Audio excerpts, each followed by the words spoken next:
lepas daripada Sumatera Utara Indonesia lah, yaitu mudir Pondok Pesantren Anwaruddin Medan Sumatera Utara. Pemari ko lama siapa? Seminggu, sudah ada satu minggu. Ada itu penjelasan dia loyak, kalau dia berada di sini sudah seminggu. Insya Allah besok dia akan pulang ke pondok lagi. Jadi tapi itu beliau juga memohon semuanya untuk dia akan pondok sana. Jadi kata kuliah ini semasa kuliah beliau nanti mengumpulkan semuanya yang seberapa mampu lah. Jadi yang tak boleh kau merasa saya menyebut hampir serikalah saya untuk menyampaikan kuliah beliau presiden.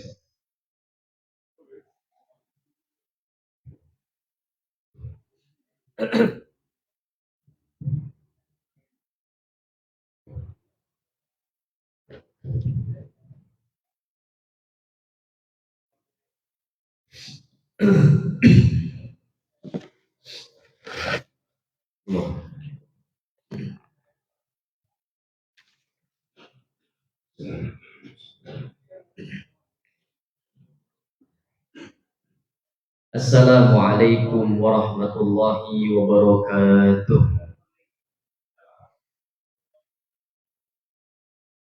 Alhamdulillahi wahdah, wassalatu wassalamu ala man la nabiyya ba'dah, wa ala alihi wa sahbihi wa man walah. Asyhadu an la ilaha illallah wa asyhadu anna sayyidana Muhammadan abduhu wa rasuluh. Allahumma salli wa sallim ala sayyidina Muhammadin wa ala alihi wa sahbihi ajma'in. Tsumma qala al-muallif rahimahullahu ta'ala wa adama al-naf'a bihi wa barakati 'ulumihi wa bikum fid dharain amin wa radhiyallahu ankum. Hadirin wal hadirat, tuan-tuan, puan-puan sekalian yang dikasihi oleh Allah Subhanahu wa taala. Secara khusus tuan imam, tuan pengurusi yang kami hormati, yang kami muliakan, para ustaz, para alim ulama, tuan-tuan guru yang kami hormati, yang kami muliakan, dan seluruh jamaah yang insya Allah mudah-mudahan kita semua senantiasa mendapatkan rahmat dan kasih sayang Allah Subhanahu wa taala.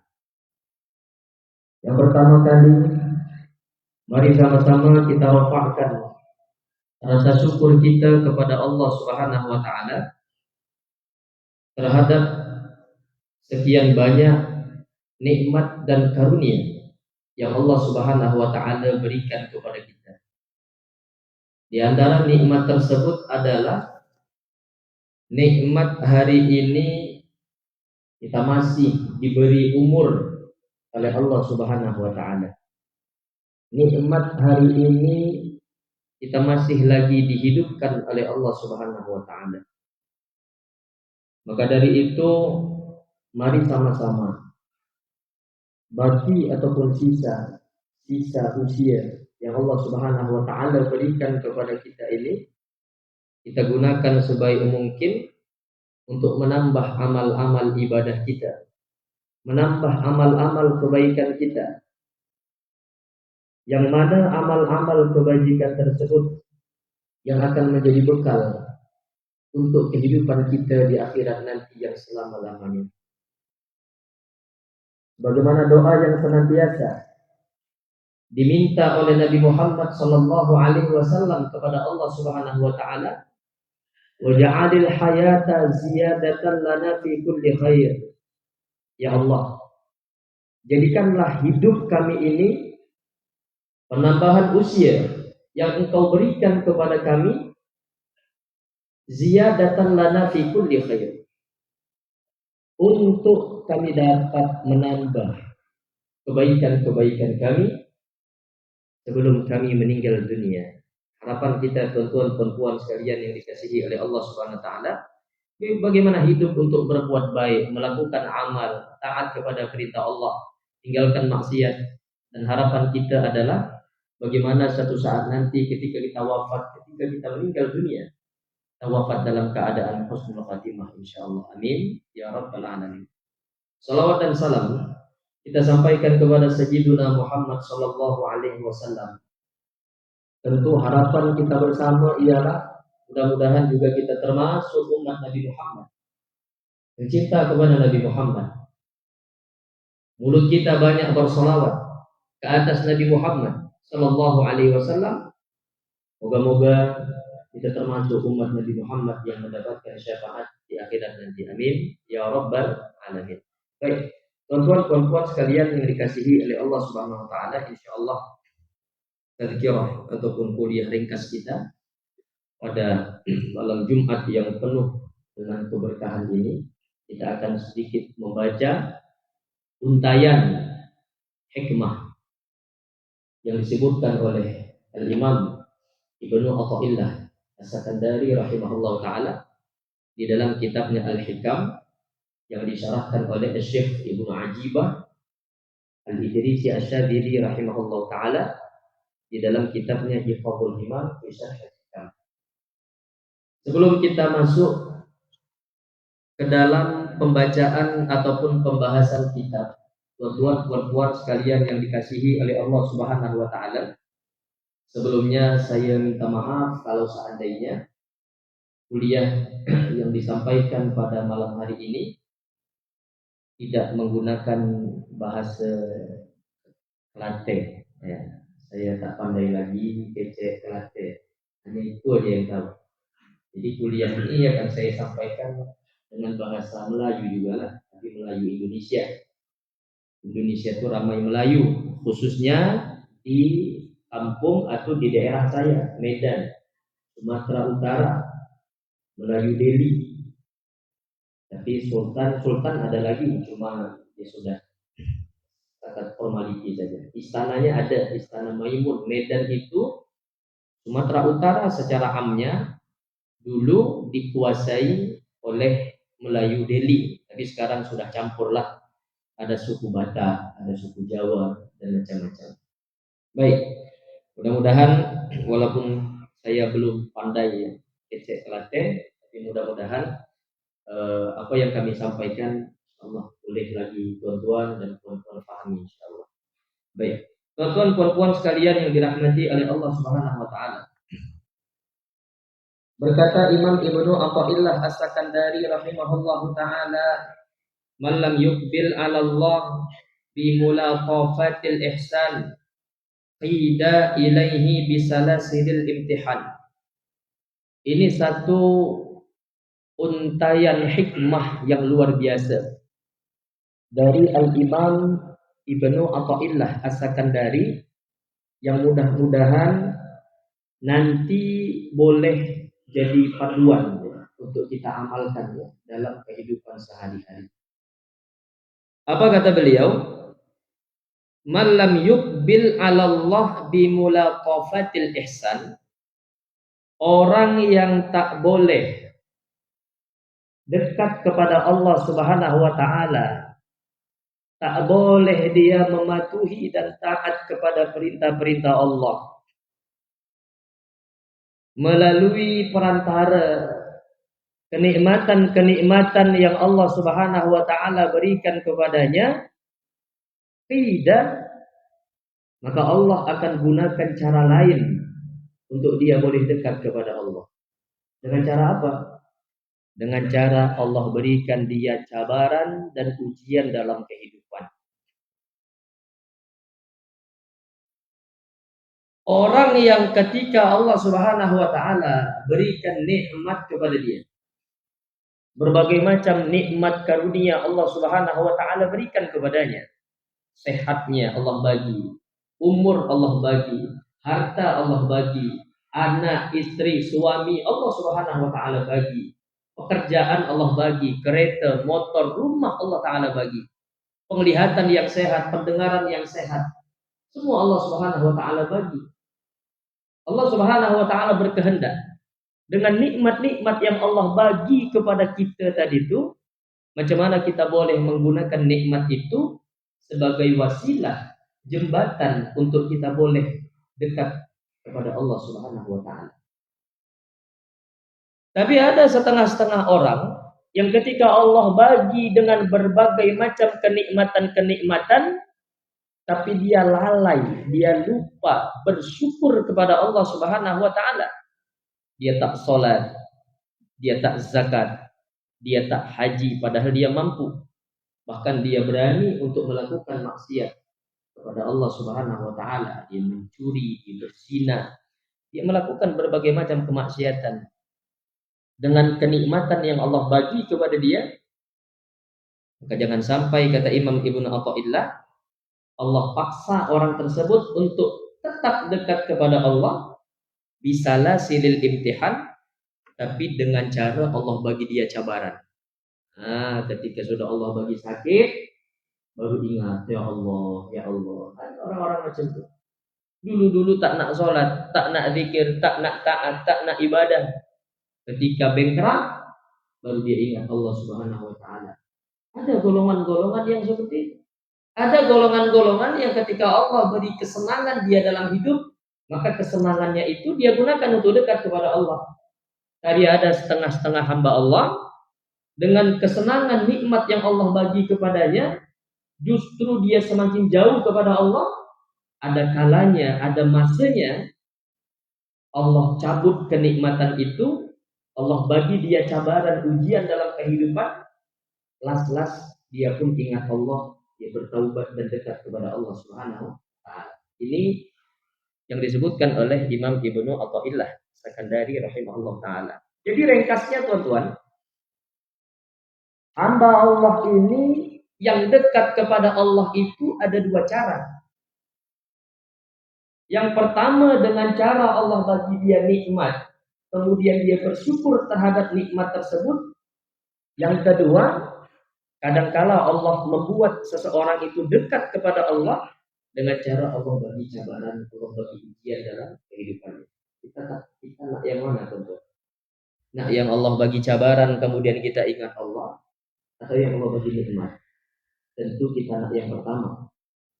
Allah bagi kita nikmat, karunia, kesehatan, itu yang kita minta. Syekh Abdul Abbas rahimahullah taala berkata, lagi baik kita nak yang pertama. Jangan kita minta sabar dengan Allah, jangan minta musibah, jangan minta kesusahan dalam hidup, jangan. Nas'alullah al-afiyah. Kita minta kepada Allah al-afiyah, kesehatan, kenyamanan, kesejahteraan. Dengan kenyamanan, kesejahteraan dan nikmat itu, kita boleh dekat kepada Allah Subhanahu wa taala. Qala Syekh Ibnu Ajibah, qultu, berkata Imam ataupun Syekh Ibnu Ajibah rahimahullah taala, qad qasamallahu taala ibadahu thalathata aqsamin. Allah Subhanahu wa taala membagi hamba-hambanya itu ke dalam 3 golongan. Jadi manusia itu secara amnya terbagi kepada 3 golongan, 3 kelompok. Kelompok yang pertama beliau katakan ahlus shimal, golongan kiri. Kelompok yang kedua disebut dengan ahlul yamin, kelompok atau golongan kanan. Ada kiri, ada kanan, ataupun ada kanan dan ada kiri. Adapun kelompok yang ketiga, was-sabiqun, kelompok yang disebut oleh ulama-ulama sufi atau dalam istilah tasawuf, kelompok ini disebut dengan kelompok as-sabiqun. Sabiqun. Ada ahlus shimal itu, kelompok golongan kiri. Ada ahlul yamin, golongan kanan. Yang ketiga ini, golongan ini diistilahkan oleh ulama-ulama tasawuf dengan istilah as-sabiqun, kelompok yang disebut dengan kelompok as-sabiqun. Amma ahlu shimali fala karama alaihim illa iqbala lahum ala Allahi aslan. Siapa mereka itu yang dikatakan sebagai kelompok atau golongan kiri? Syekh Ibnu Ajibah mengatakan golongan kiri ini fala kalama alaihim. Kita tak perlu panjang lebar untuk menjelaskan siapa golongan kiri ini. Syekh Ibnu Ajibah mengatakan, saya tak nak berpanjang lebar menjelaskan tentang siapa mereka-mereka yang berada pada golongan kiri.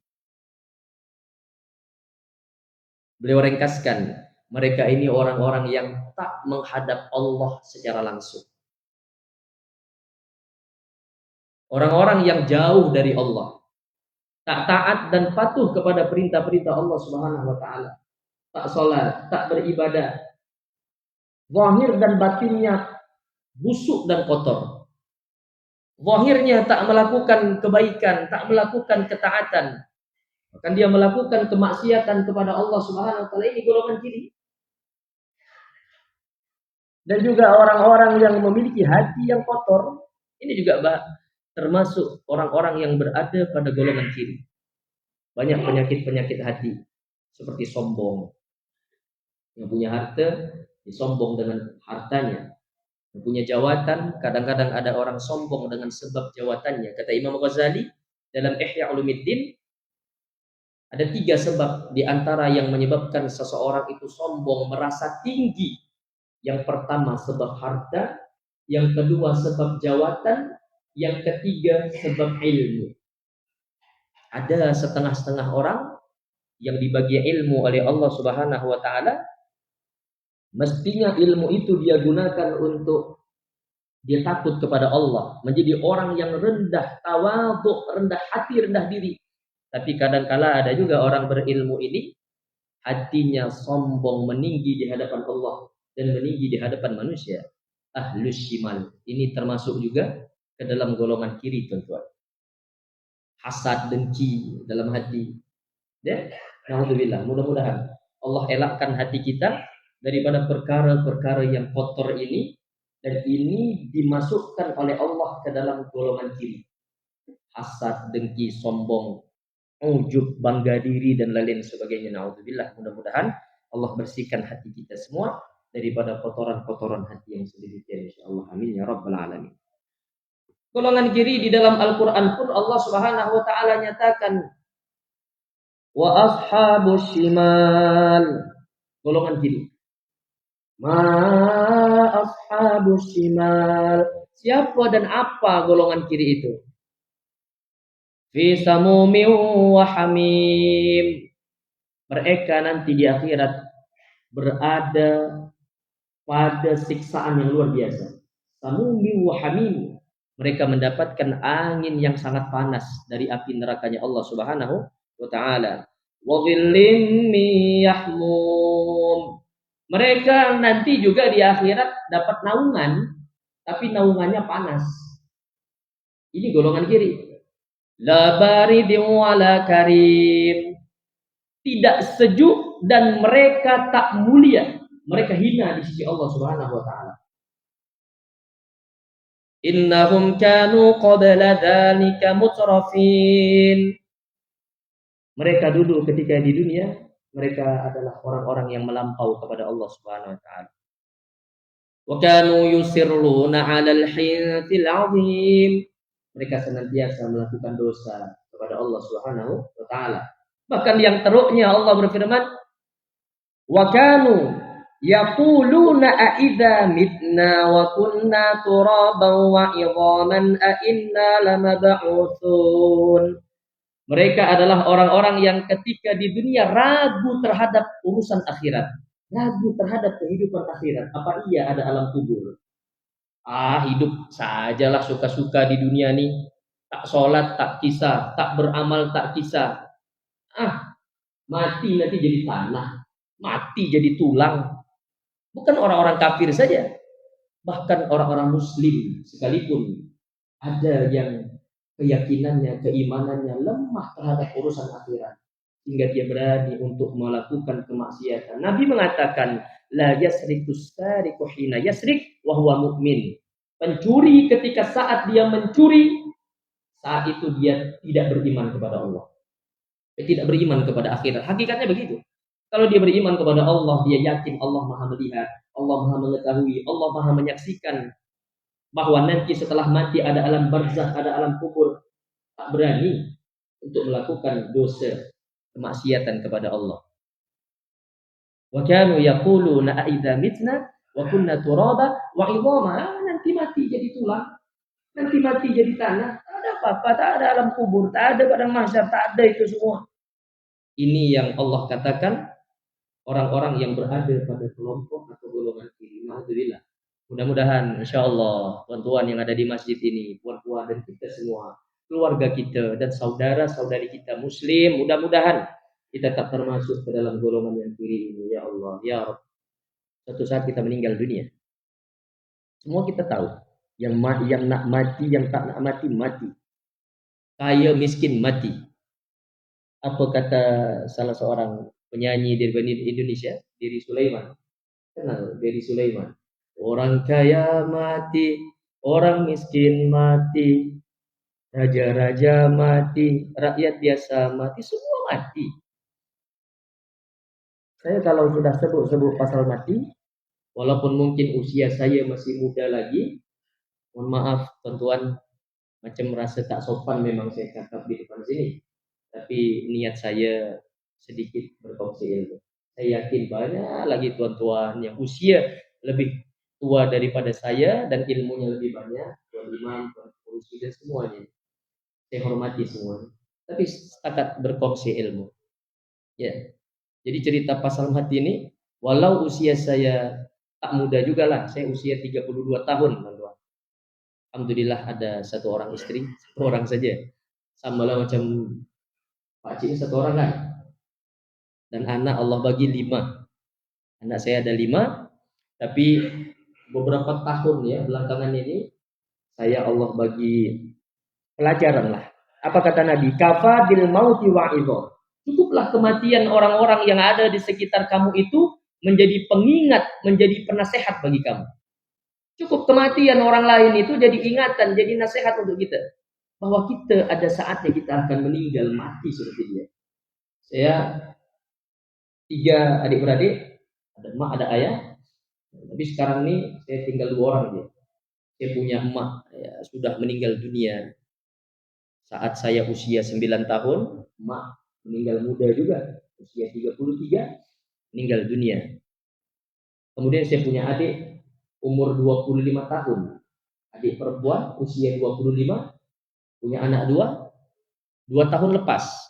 Sakit 2-3 hari, kemudian dipanggil meninggal dunia. Dipanggil oleh Allah Subhanahu wa taala.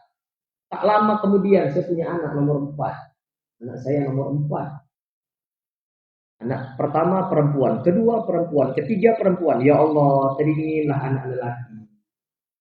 Minta nanti dia jadi penerus saya ya Allah, jadi hafidz Quran, jadi orang saleh, jadi ulama, jadi orang hebat. Allah bagilah anak keempat itu laki-laki, tuan. Tapi begitu lahir meninggal dunia. Allah taala ambil. Tak lama kemudian nih baru Ramadan yang tahun lepas. Ramadan tahun lepas ayah saya pula usia 61 tahun, belum tua-tua sangat. Sakit sedikit, bawa hospital, dipanggil oleh Allah Subhanahu wa taala. Jadi saya baki dalam family keluarga saya dan adik saya lelaki 2 orang. Ya Rabb, ternyata kematian betul-betul tak pandang usia. Kenapa anak-anak muda tak ramai pergi masjid? Bukan tak ramai lagi. Memang hampir tak ada langsung. Yang mengisi masjid orang-orang tua yang sudah pensiun. Kemana anak-anak muda kita? Mereka merasa usia saya masih panjang. Habiskan masa untuk lepak. Habiskan masa untuk banyak menonton handphone. Habiskan masa terhadap perkara sia-sia. Padahal kematian tak tengok usia. Kita ingatkan tuan-tuan kepada anak-anak kita, perempuan ke lelaki. Kita arahkan mereka untuk dekat kepada Allah sejak muda lagi. Ya, insya Allah. Saya di Medan termasuk dakwah saya, dakwah kepada anak-anak muda. Ya, sebab anak-anak muda kita tak pergi masjid. Ramai yang di luar masjid. Itu yang kita kasihan, kita risaukan. Baik. Ashabus Shimal. Mudah-mudahan kita tak termasuk ke dalam golongan yang seperti itu insyaallah. Thumma qala wa ahlul yamin falahum iqbalun biwajhin ma lakin la khususiyata lahum. Ashabul yamin ini kata Syekh Ibnu Ajibah, mereka ini adalah golongan yang sudah elok, golongan yang baik. Mereka sholat 5 waktu, insya Allah kita termasuk golongan kanan. Mereka berzikir, alhamdulillah. Hari-hari kita berzikir, walaupun mungkin tak banyak mana sholat kita, zikir kita, salawat kita, tapi alhamdulillah. Lepas maghrib tadi, buktinya kita baca istighfar, astagfirullahaladzim, dibimbing oleh Tok Imam. Istighfar minimal 3 kali yang diperintahkan oleh Nabi Muhammad SAW. Jangan tinggal. Kita banyak dosa.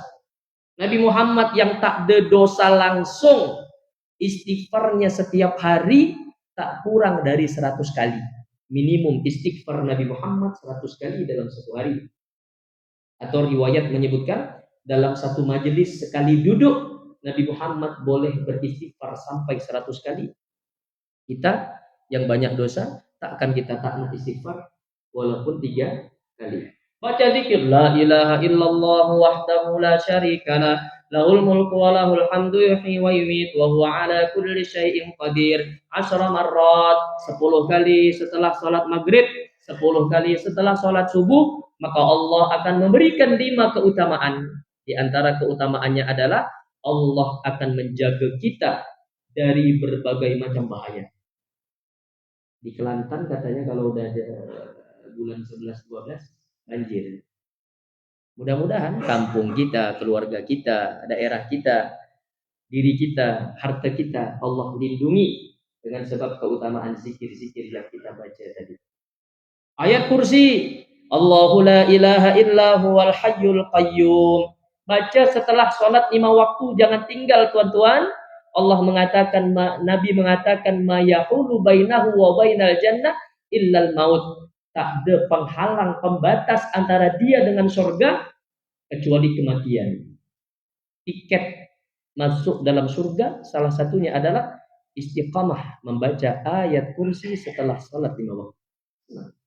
Ashabul yamin insyaallah. Mudah-mudahan kita termasuk ke dalam golongan ashabul yamin insyaallah. Amin ya rabbal alamin.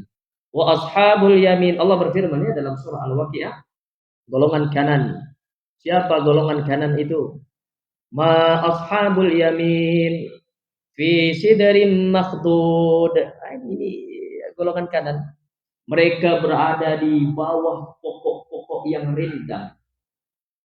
Wa talhim mandud wa dhillim mamdud wa ma'im maskub. Berada di pokok-pokok yang rindang. Wa dhillim mamdud, berada di bawah naungan-naungan yang nikmat dan sejuk. Ini gambaran golongan kanan nanti di akhirat atau di dalam surganya Allah Subhanahu wa taala. Wa ma'im maskub. Mereka akan diberikan air minum oleh Allah Ta'ala dari telaga, dari sungai. Nabi mengatakan ada sungai susu, ada sungai madu, ada sungai arak. Khamar ada di dalam surga. Jangan minum khamar di dunia. Apa kata Nabi? Orang yang minum khamar, dada, narkoba ketika di dunia, dia tak akan merasakan kelezatan, kenikmatan khamar yang Allah sediakan di dalam surga. Wa ma'im maskub. Wa fakihatin katsirah la maqtu'ati wa la mamnu'ah. Buah-buahan banyak, tak akan terputus kenikmatan-kenikmatan itu sampai bila-bila masa. Wa furushim marfu'ah. Nah, ini yang disukai oleh para lelaki, laki-laki. Wa furushim marfu'ah. Allah bentangkan apa? Hamparan katil, kasur-kasur yang sangat-sangat nikmat. Katilnya saja kan. Kalau ada katil, Allah katakan inna ansha'nahunna insya'a. Kami sediakan bidadari di dalam surga untuk memberikan kenikmatan kepada ashabul yamin, golongan kanan.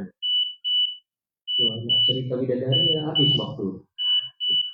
Kita putuskan. Nanti makcik-makcik cemburu. Kita boleh lewat sekitar dalam 5 menit atau 10 menit. 10 menit. Saya tak selalu datang dulu. Sekarang kita isya cepat sangat azan. Ya. Kita lanjutkan sedikit. Inna ansya'nahunna insya'a. Kami sediakan bidadari kepada mereka golongan kanan ini untuk memberikan kenikmatan kepada mereka. Jadi kalau sebut bidadari, kadang-kadang makcik-makcik, istri-istri kita cemburu. Oh, macam mana nanti suamiku ya? Ya kan makcik-makcik nanti di surga banyak bidadari, macam mana? Makcik-makcik tak perlu risau. Walaupun Allah kata Allah sediakan bidadari di dalam surga untuk suami atau untuk lelaki-lelaki yang taat kepada Allah Subhanahu wa taala, tapi nanti wanita-wanita salihah. 4 syarat wanita salihah. Yang pertama kata Nabi, idza shallatil mar'atu khamsaha. Makcik-makcik nak masuk surga senang dan gampang, sangat mudah. Jaga salat 5 waktu. Alas, itu saja. Nak tambah dengan salat sunat lagi baik. Yang kedua, wasamat syahraha. Puasa di bulan Ramadan. Yang ketiga, terkhusus untuk wanita, makcik-makcik, puan-puan. Wa hafizat farjaha. Jaga kehormatan diri, jaga kemaluan, jaga aurat. Yang keempat, wa ata'at zaujaha. Patuh bakti dan taat kepada suami. Allah mengatakan kepada wanita yang seperti ini, masuklah kamu ke dalam surga dari pintu mana yang kamu sukai. Ini kemuliaan yang Allah berikan kepada wanita-wanita saleh. Mudah-mudahan istri-istri kita, makcik-makcik di belakang situ termasuk wanita-wanita salehah yang kalau nanti masuk ke dalam surga, mereka makcik puan yang akan menjadi ratu bidadari di surga, sehingga suami kita sudah merasa tercukupi dengan istri kita saja. Jadi bidadari itu hanya untuk asisten saja. Kita punya istri salehah. Mudah-mudahan makcik-makcik, tuan-tuan, puan-puan sekalian, istri-istri kita termasuk istri-istri yang salehah. Baik, saya habiskan. Kan ada 3 golongan. Golongan kiri confirm masuk neraka. Golongan kanan confirm masuk surga insya Allah. Tapi golongan ashabul yamin, golongan kanan nih, kata Syekh Ibnu Ajibah, dia bukan yang teristimewa. Dia golongan yang biasa saja, tapi masuk surga. Setakat dia sholat 5 waktu, dia puasa, dia tak maksiat, dia masuk surga, diselamatkan oleh Allah Ta'ala insya Allah di akhirat. Tapi ada satu golongan yang Allah sebutkan di dalam Al-Quran, as-sadiqun. Ini berdasarkan ayat Al-Quran, ini golongan yang sangat istimewa. Berada pada golongan yang kedua, ashabul yamin pun sudah alhamdulillah. Apalagi kita boleh dapat menjadi golongan yang ketiga, as-sabiqun, berdasarkan firman Allah, was-sabiqunal awwaluna minal muhajirin wal ansar walladzina ittaba'uuhum bi ihsanir radhiyallahu anhum wa radu anhu wa a'adda lahum jannatin tajri tahtaha al-anharu khalidina fiha abada. Ya. Golongan as-sabiqun. Allah ridho kepada mereka, mereka pun ridho seronok kepada Allah Subhanahu wa taala. Allah ridho kepada mereka. Ini maqam ridho ini. Ya, golongan as-sabiqun. Nah, golongan as-sabiqun kita ringkaskan, itu kata beliau terbagi kepada 2 bahagian. Yang pertama adalah aqbala 'ala Allah bi mulaqafati ihsani wa qiyaman bi syukri in'amihi wa imtinanan. Mereka ini adalah kelompok orang-orang yang semasa hidup di dunia Allah bagi kenikmatan. Allah bagi kenikmatan. Ringkasnya, tapi kenikmatan itu memang dia gunakan untuk dekat kepada Allah Subhanahu wa taala.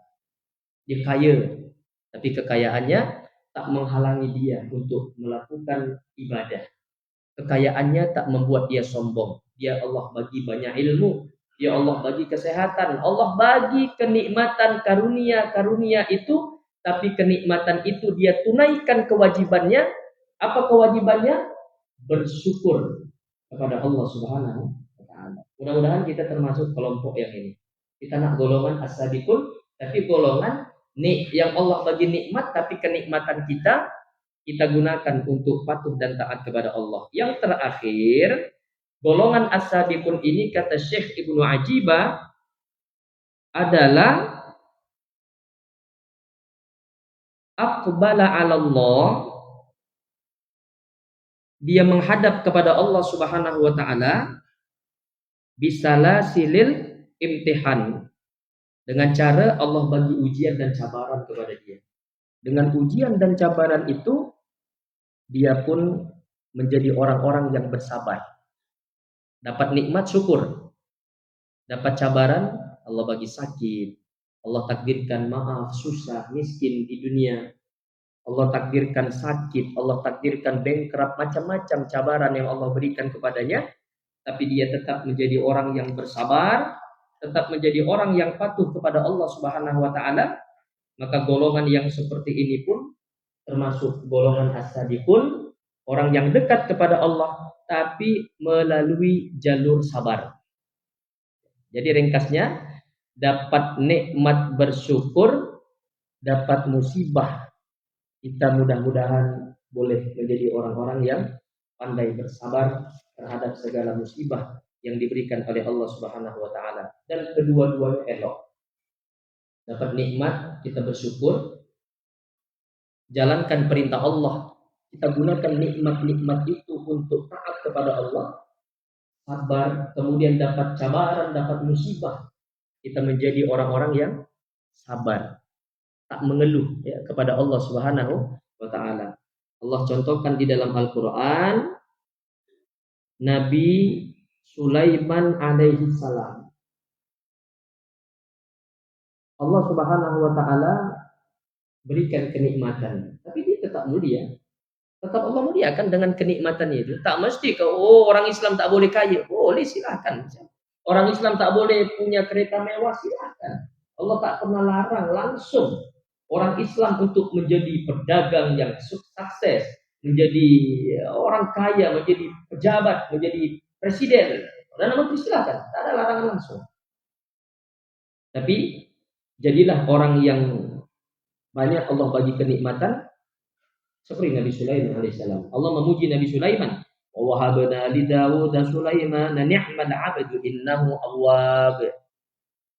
Sebaik-baik hamba yang kami berikan nikmat kepadanya adalah Nabi Sulaiman alaihissalam. Innahu awwab. Dia merupakan orang yang kembali kepada Allah Subhanahu wa taala. Kemudian siapa contoh Nabi yang Allah berikan sedikit kesulitan, cabaran? Nabi Ayub alaihissalam. Allah katakan di dalam ayat yang lain, Inna wajadnahu sabira. Kami dapati Nabi Ayub alaihissalam adalah hamba Allah yang sangat sabar. Ni'mal abdu innahu awwab. Sebaik-baik hamba Allah adalah Nabi Ayub. Sama ayatnya. Ni'mal abd innahu awwab. Nabi Ayub adalah hamba Allah yang paling hebat. Dia orang yang dekat kepada Allah, tapi melalui jalur musibah. Ada orang dekat kepada Allah melalui jalur nikmat, ada orang dekat kepada Allah melalui jalur cabaran. Kita nak yang mana? Kita nak yang pertama. Jangan minta musibah, jangan minta susah, jangan minta miskin, jangan minta dicabar oleh Allah. Kita takut, kita tak mampu menjadi orang-orang yang berada pada maqam sabar. Mintanya, Allahumma ja'alna min aghniya'is syakur. Ya Allah, jadikan kami orang-orang kaya tapi pandai bersyukur kepada Allah. Nas'alullah al-afiyata wal mu'afata da'imata fid din wad dunya wal akhirah. Itu yang kita doakan. Ya Allah, berikan kami kesehatan, keafiatan, panjang umur dalam ketaatan kepada Allah Subhanahu wa taala. Ahbabana fillah, tuan-tuan sekalian yang dikasihi oleh Allah Subhanahu wa taala. Setakat itu saja kuliah yang dapat kami sampaikan pada kesempatan kali ini. Mudah-mudahan apa yang dimaksudkan oleh Al-Imam Ibnu Athaillah As-Sakandari di dalam kitab Hikam yang sama-sama kita baca ini, maksudnya adalah bagaimana kita menjadi orang-orang yang dengan kenikmatan yang Allah bagi itu, kita menjadi orang yang dekat kepada Allah. Kita hidup di dunia sebentar sangat sebentar. Kita tak tahu bila-bila masa kita meninggal dunia. Boleh jadi malam nih, boleh jadi esok, boleh jadi lusa, tak tahu. 3 malam yang lepas saya berkuliah di satu kampung mana saya tak ingat, di daerah Pasir Mas. Lepas sholat dimaklumkan oleh jamaah, Ustaz, nanti lepas sholat isya nih kita akan ada sholat jenazah. Oh, ada yang meninggal? Ya, ada yang meninggal. Umur berapa, saya tanya? Umur 35. Oh, muda. Saya 32, dia 35. Lagi-lagi mati tak ikut usia. Mati tak ikut usia. Oh, yang tua dulu mati, tak mesti. Itu yang hari-hari kadang-kadang sebelum tidur kita pun ingat mati, ingat akhirat, ingat alam kubur, ingat sakaratul maut. Kita nak saat sakaratul maut, mudah lisan kita mengucapkan la ilaha illallah Muhammadur Rasulullah. Dijamin masuk surga oleh Nabi Muhammad SAW. Mudah-mudahan ketika Allah bagi kita nikmat, gunakan nikmat dalam hidup kita sampai kita mati istiqomah menjadi orang soleh, menjadi orang baik, laksanakan perintah Allah, tinggalkan maksiat dan larangan-larangan Allah Subhanahu Wa Taala. Dan kalau seandainya kita menjadi orang yang dicabar oleh Allah dengan berbagai macam ujian, mudah-mudahan kita termasuk orang-orang yang pandai bersabar kepada Allah Subhanahu Wa Taala. Setakat itu saja, tuan-tuan sekalian yang dirahmati oleh Allah. Mudah-mudahan ada manfaat tadzkirah ini untuk diri saya dan kita semua. Kita niat untuk kita amalkan dalam kehidupan sehari-hari dan juga kita sampaikan kepada anak-anak dan istri kita yang ada di rumah. Mudah-mudahan Allah jaga diri kita, keluarga kita dari api nerakanya Allah Subhanahu Wa Taala. Amin ya rabbal alamin. Terima kasih kami ucapkan atas segala kesempatan, perhatian, atas segala peluang yang sudah diberikan oleh Tuan Pengurusi dan jamaah kepada kami. Kami ucapkan jazakumullah khairul jazak. Yang terakhir mungkin dalam 2 menit sedikit saya ingin bertaaruf, perkenalan, sebab saya pun baru kali pertama datang ke masjid ini. Besok subuh itulah saya kuliah di Kelantan. Besok saya kuliah subuh di Masjid Padang Pak Mat. Jadi masjid itu sudah ada 2 kali. Yang last di bulan Ramadan ada masuk imam tarawih 2 malam dekat situ. Kemudian 1 tahun yang lalu juga sudah pernah masuk dekat masjid itu. Di sini baru kali pertama. Jadi tak kenal maka tak sayang maka tak cinta. Saya sedikit ingin berkenalan. Nama saya Muhammad Akbar, tuan-tuan, umur 32 tahun, asal Medan, Sumatera Utara. Sekarang ini tengah berupaya berusaha untuk membina, mengasaskan sebuah madrasah. Kalau di sana sebut pondok pesantren, ini pun sama sebut pondok tahfidzul Quran. Anak-anak di situ menghafaz Al-Quran dan mempelajari kitab-kitab ilmu-ilmu syariat, tauhid, fiqh, tasawuf, sejarah dan lain-lain sebagainya. Latar belakang pendidikan saya memang belajar di pondok pesantren daripada sekolah rendah, kemudian sekolah menengah, sampai las saya belajar di perguruan tinggi Ma'had Ali Azim Al-Makki yang ada di Jawa Barat. Jawa Barat itu di Bogor, Jawa Barat, di Pulau Jawa. Pondok tersebut milik Syekhuna Syekh Muhammad Nuruddin Marbu Al-Banjari Al-Makki hafizahullah. Jadi saya 6 tahun mengaji dengan Syekh Nuruddin dekat Bogor, Jawa Barat. Alhamdulillah setelah tamat sempat berkhidmat di Semenanjung di Malaysia. Di Keluang saya pernah mengajar sekitar 2 tahun. Kemudian dipindahkan mengajar oleh guru saya di pondok pesantren di Seremban sebelum Covid sekitar setengah tahun. Dulu usia 20 tahunan, 2014-2015 saya juga pernah menjadi imam tarawih 1 bulan, masa bujang dulu. Sudah biasa dah ke Kelantan, jadi tak asing lah kalau orang Kelantan ini macam kampung kedua saya. Dulu saya pernah imam 2 kali di Masjid Mukim Pintu Geng, 2 kali atau 2 tahun berturut-turut. Itulah lebih kurang latar belakang pengalaman, pendidikan, dakwah dan juga apa-apa yang boleh saya buat untuk memfungsikan ilmu. Nah, lepas saat Covid saya balik Indonesia ke kampung halaman. Kemudian setelah Covid saya memutuskan untuk tak balik ke Malaysia. Bukan karena tak seronok, hidup di Malaysia seronok. Nah, alhamdulillah orang Malaysia baik-baik, negaranya juga tertib, bagi saya lah tertib, disiplin, luar biasa. Tapi saya memilih untuk tetap duduk di kampung halaman saya di Medan, di Indonesia, Sumatera Utara tuh. Saya melihat begitu dalam tanda kutip gelapnya kondisi kampung saya itu. Khasnya kampung saya, Medan tuh luas. Jadi khususnya di daerah di kampung saya, pondok pesantren tuh sedikit, tak banyak. Satu kampung besar baru ada satu. Kondisi daerah kami itu lumayan gelap. Apa yang saya maksud gelap? Dadah merajalela, luar biasa. Anak-anak bahkan sekolah rendah pun depan-depan mata kita isap dadah. Ini bukan cerita di England, di Amerika, ini cerita di kampung-kampung saja. Dan tak semua tempat seperti itu di Indonesia, tapi banyak lah, termasuk di daerah saya. Sampai tahap orang jual dadah itu di depan rumah. Beberapa orang Kelantan sudah pernah sampai, alhamdulillah, ke kampung kami. Ada orang Tumpat, ada orang Repek, sudah sampai ke kampung kami, ke madrasah kami, alhamdulillah. Jadi begitu kondisinya. Makcik-makcik pun jual dadah depan rumah. Makcik-makcik dekat sini, depan rumah, letak meja, jual kue, jual nasi kerabu. Di kampung kami, setengah-setengah makcik pun dia letak meja depan rumah, jual sabu-sabu atau dadah. Nah, di sana sebut sabu-sabu. Begitu kondisi itu. Pelacur, kalau di Malaysia setahu saya hanya ada di Bukit Bintang. Di daerah tertentu lah.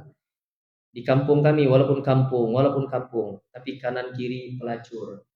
Pondan ke apa. Beberapa meter dari pesantren yang saya bina saat ini, ramai pondan. Jadi kalau pakcik datang, jangan tengok kanan kiri. Nanti tak sampai ke madrasah kami, takut sangkut pula kan. Sangkut. Jadi macam tu kondisi, itu yang menyebabkan saya memutuskan saya tak nak balik Malaysia. Saya mau berkhidmat mengajar di kampung kami. Masa itu 3 tahun yang lepas saya bina dengan berbagai macam kekurangan saya kurang ilmu, tentunya kurang materi, kurang dana. Berapa yang saya ada saat itu, saya sewakan satu binaan kecil. Saya niatkan saya buka pondok pesantren. Saya ambil murid anak-anak, anak muda. Alhamdulillah berjalan pondok saya itu 3 tahun sampai sekarang. Tapi memang masih berada di binaan sewa yang memang saya masih mampu setakat itu saja. Murid saya setakat ini ada 34 orang. Alhamdulillah insyaallah Ramadan tahun ini ada pelajar atau santri kami yang hafaz 30 juzuk Al-Quran 3 orang. Yang lepas itu insyaallah saya berazam berniat saya nak sekolahkan mereka ke luar negeri, khususnya di Mesir, Yaman, atau paling tidak di tempat saya mondok di tempat Syekh Nurdin. Itu cita-cita saya. Saya berharap daripada madrasah saya itu keluar ulama-ulama yang saleh, satu saat boleh memperbaiki kondisi keadaan di kampung kami khususnya. Maka dari itu binaan yang kami tempati saat ini binaan sewa, hanya 4 tahun kemampuan saya untuk sewa itu. 3 tahun sudah berlalu, sekarang sudah jalan tahun keempat, maknanya sudah 1 tahun dan ini tahun kedua saya madrasah kami berhajat untuk membeli satu bidang tanah, walaupun kecil tak besar-besar mana. Saya nak bangun pesantren yang permanen, boleh kekal hingga hari kiamat. Yang saya yakin 2 tahun, 3 tahun, 5 tahun ke depan atau berapa tahun saya juga bakal mati. Saya nak dalam hidup meninggalkan amal jariah berupa pondok pesantren yang digunakan memang untuk murni pendidikan agama. Betapa teruk, betapa rusaknya kondisi agama khususnya yang ada di kampung saya. Itu perjuangan jihad saya saat ini di daerah itu, memang daerah orang Samseng.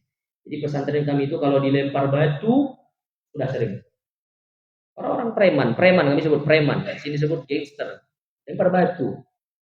Yang las pelajar saya itu ruang kelas, di sini sebut wakaf, di sana sebut gazebo. Gazebo tempat anak-anak saya mengaji itu. Dia ambil air daripada parit, longkang, dia siram di depan budak-budak mengaji. Orang Islam. Dia merasa terganggu dengan bacaan Quran. Dengan hari-hari ada kuliah di madrasah kami. Hari-hari ada kuliah. Tapi saya berharap mudah-mudahan mereka diberikan hidayah oleh Allah Subhanahu wa taala. Kalau anak repot polis masuk penjara itu. Kami tak repot polis, dia minta maaf, kami kata esok jangan ganggu lagi. kita mau ikut sedikit banyak bagaimana akhlak Nabi Muhammad.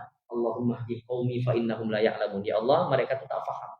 Kami berharap suatu saat mereka mendapatkan hidayah dari Allah Subhanahu wa taala. Maka dari itu tuan-tuan puan-puan sekalian, itulah sekelumit tentang perjalanan dakwah saya. Yang walaupun saya tak banyak ilmu, tapi itulah yang saya perjuangkan, jihad di jalan Allah Subhanahu wa taala melalui jalan ilmu atau pendidikan agama. Cumanya memang yang masih kurang di madrasah kami adalah kami belum punya tempat sendiri. Kami dalam setahun 2 tahun ini terus berupaya untuk membina. Maka dari itu, tuan-tuan puan-puan yang mungkin Allah bagi kelebihan harta, boleh sekiranya berinfak berwakaf, maka kami persilakan untuk berwakaf yang akan kita salurkan untuk pembinaan madrasah Pondok Pesantren Anwarul Z. Satu lot wakaf itu RM50, terpulang mau wakaf 1 lot kah 2 lot kah terserah. Kita yakin apa yang kita infakkan, kita wakafkan di jalan Allah Subhanahu wa taala, membantu orang miskin, anak-anak yatim, untuk membangun masjid, membantu tempat-tempat pendidikan agama. Tak ada masalah tuan-tuan, walaupun itu tempatnya di Medan. Tak ada masalah, kita punya aset akhirat di mana-mana tempat. Yang itu akan menjadi amal jariah yang terus pahalanya akan mengalir sampai kita mati, sampai kiamat. Pahala sedekah jariah kita itu akan terus mengalir ke dalam catatan amal kita. Mudah-mudahan suatu saat tuan-tuan mohon didoakan pondok kami dalam tahun ini, target saya tahun ini terbina, naik, murid pun mungkin boleh banyak, murid-murid kami banyak orang-orang yang susah, yang kita free-kan, kita bagi gratis. Saya tak punya uang sebetulnya. Alhamdulillah 3-4 tahun ini boleh berjalan, guru-guru boleh dapat gaji, pelajar pun boleh makan, boleh belajar. Mudah-mudahan apa yang saya usahakan, apa yang Pak Cik, tuan-tuan, puan-puan wakafkan khususnya untuk pembinaan madrasah kami, Allah balas dengan balasan yang lebih besar, lebih baik dunia dan akhirat. Kami doakan mudah-mudahan Pak Cik, tuan-tuan, puan-puan, dan kita semua diberikan kesehatan, keafiatan oleh Allah Ta'ala, dimudahkan segala urusan, Allah wafatkan kita dalam keadaan husnul khatimah. Di akhirat mudah-mudahan Allah elakkan kita dari neraka dan Allah masukkan kita ke dalam surganya Allah Subhanahu wa taala.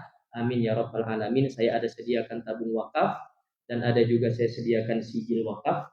Bagi yang nak bagi cash boleh masuk ke tabung. Bagi yang nak jumpa saya pun boleh. Bagi yang nak transfer ataupun bank in, saya bagi sijil. Di situ ada informasi tentang pondok pesantren kami.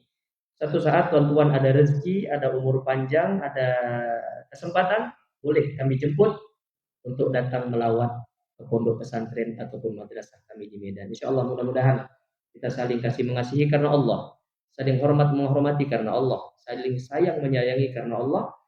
Mudah-mudahan Allah Subhanahu wa taala berikan kasih sayang kepada kita insya Allah. Mohon maaf kalau terlajak waktu tuan-tuan.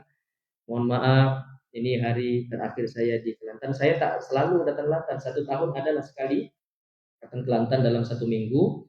Ada mengisi kuliah di beberapa surau ataupun masjid.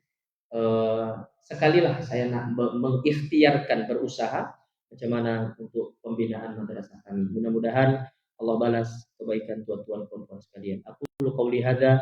Wassalamualaikum warahmatullahi wabarakatuh. Subhanakallahumma bihamdika asyhadu an la ilaha illa anta astaghfiruka wa atubu ilaik.